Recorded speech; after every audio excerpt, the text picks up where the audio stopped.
Hello there everyone and welcome back to The Lovely Grind. My name is Michael Prevey and my website is www.lovelygrind.com. That's where you're going to find blog posts about professional fulfillment, spiritual growth, and total health.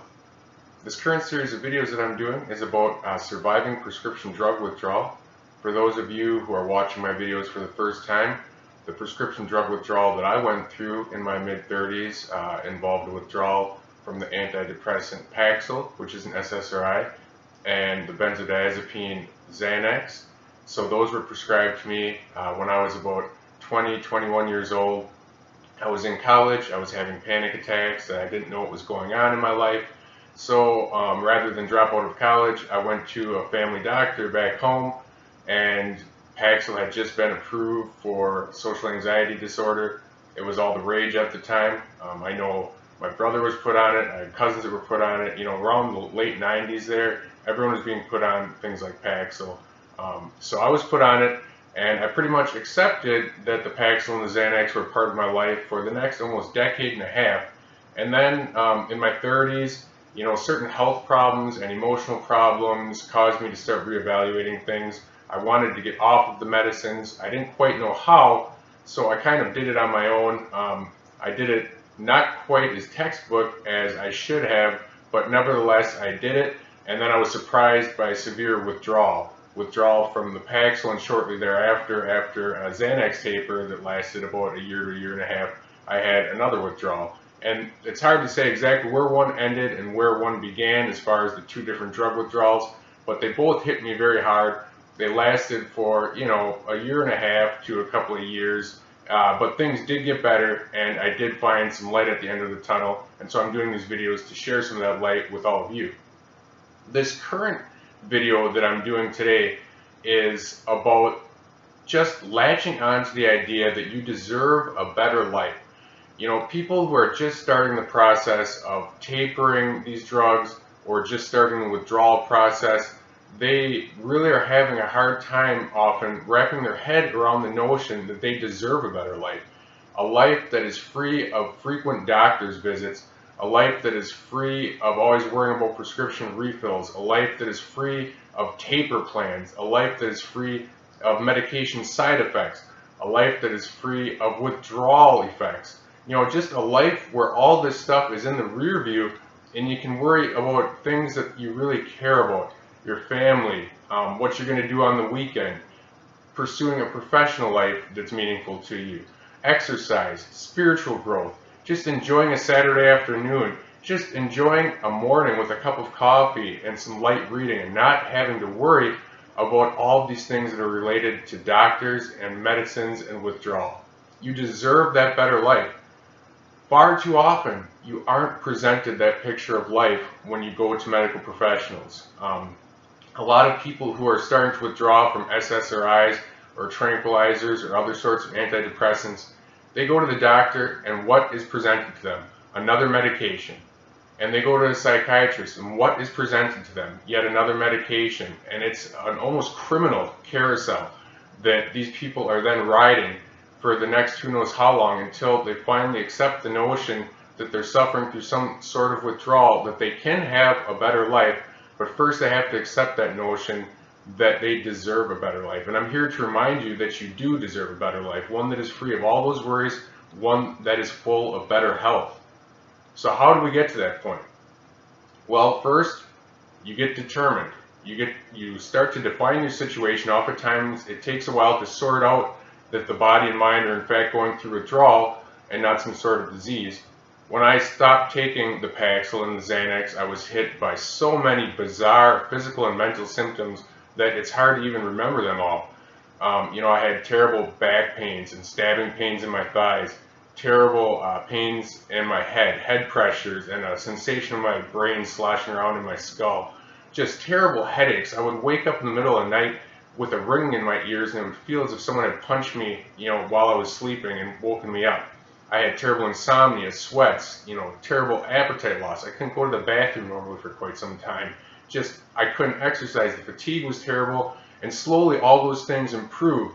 For a while, like many of you all, I was kind of hooked on the idea of, should I reinstate? Should I try a different medicine? And I would actually sit in my office at the job I was working at the time, and I would call the doctor's office, and I would call and say, well, what if I tried this medicine I was researching online? What if I tried this one instead of the Paxil? You know, and that lasted for a while.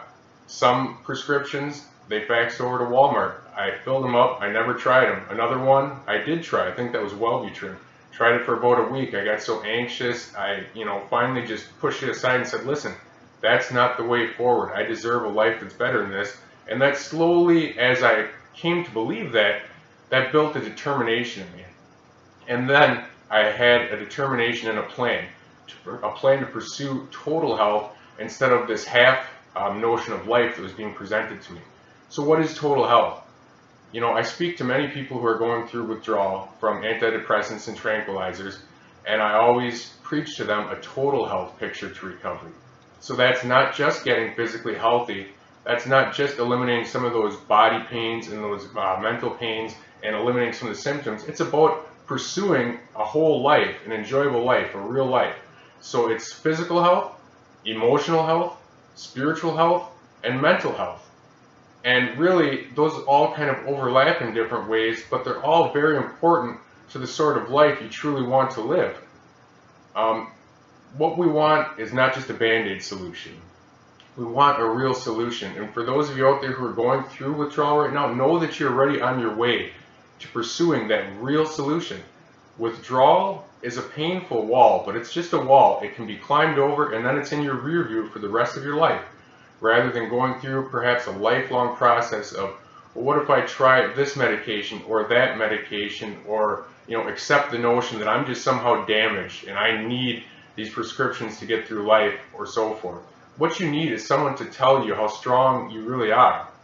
And you had a life before these pills, you had a life before withdrawal, you're going to have a life again. You just need to be patient with yourself, have faith, be patient with the process, and keep pursuing a real solution instead of a Band-Aid solution. We all go to doctors, when we're in the midst of emotional crisis. We all get to the notion of taking these pills. We all get to that point for a different reason. For some of us, it's work stress, panic attacks. For a lot of people, it's school stress. They're in college, they're overthinking things, they're having anxiety, they don't know what to do. That's how it was for me. For other people, it's family stress or abusive relationships or what have you. And then we go to the doctor, and many times these medications are presented as a temporary solution, but then when we can't get off of them and we want to get off them, well, then it's presented as you need these for the rest of your life because these symptoms you're having prove that you're anxious or depressed or obsessive compulsive or what have you. What it proves is that you're going through a withdrawal and you need a real solution. So you don't just want to chemically obliterate the panic and anxiety you're having. You kind of want to pursue other methods such as exercise and talk therapy and a balanced life and spiritual growth so that you can start to lessen that anxiety for the rest of your life. You don't just want to take medication so that you can survive at a job you hate every day. You want to build the sort of inner strength and have the sort of mental clarity and inspiration on a daily basis so that you have a desire to get out of that job and you have motivation to find something you like better. You don't want to just accept this sort of half-alive notion that many medical professionals are too often presenting us. And when you're going through the withdrawal process, the first stages of it are so difficult. What's really going to help see you through, in addition to a strong spiritual life and getting the exercise in when you can and so forth, is that just belief, that utter belief that you deserve a better life, you will have a better life. It won't always revolve around the pain every day. You won't always be waking up and wondering, why am I even doing this? It's like beating your head against the same wall every morning. It's going to get better. And that idea that you deserve a better life is one of the first things you truly have to believe. And in case you're not believing it right now, I'm here to tell you, I'm here to remind you, you do deserve a better life. You will have one. It just takes time. Please be patient with the process. So, to recap today's video, what you want to find is a total, sustainable solution to the sorts of emotional or mental turmoil that first brought you to medications in the first place. That involves a balanced approach to total health, which is physical, mental, emotional, and spiritual health. That involves many things: family life, social life, exercise, spiritual life, professional life.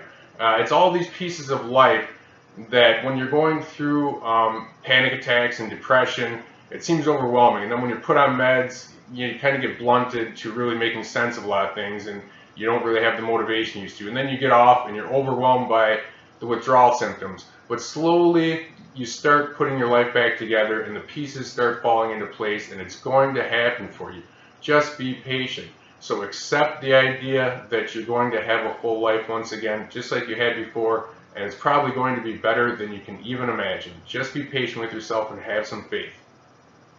Now, if any of you want to message me with questions and so forth, you can do that on this YouTube channel. I'll try to respond to everyone. Also on my Facebook page, Lovely Grind, and Twitter at Lovely Grind. Also my website, michaelprevywriter.com and lovelygrind.com. That's where I put out blog posts about inspiration, spiritual growth, professional growth, withdrawal, total health, among other things. Also, I've begun doing some coaching work via Skype and telephone, and those sessions have been going extremely well, and I really enjoy working with the people who have gotten a hold of me. And if you would like to get a hold of me and get some more information about taking these sorts of conversations about withdrawal and tapering and keeping the faith and keeping the motivation and finding a solution and a light at the end of the tunnel, if you'd like to take these conversations to the next level with me, please message me on the YouTube channel or via my websites or Facebook pages, and I will respond to you, send you more information, and hopefully we can speak further about that and work together. So again, my name is Michael Prevey. My website is lovelygrind.com. Remember that you are on your way right now to a better life. Just by seeking out content such as this, positive content, while you're going through the tapering or withdrawal process, that's the first step. You're already on your way. Keep that faith. Keep belief in God, in yourself, in the process. Keep moving forward day by day until the days pile into weeks and months of healing. I'm Michael Prevey. My website is lovelygrind.com. Until next time, please take care of yourself and your dreams.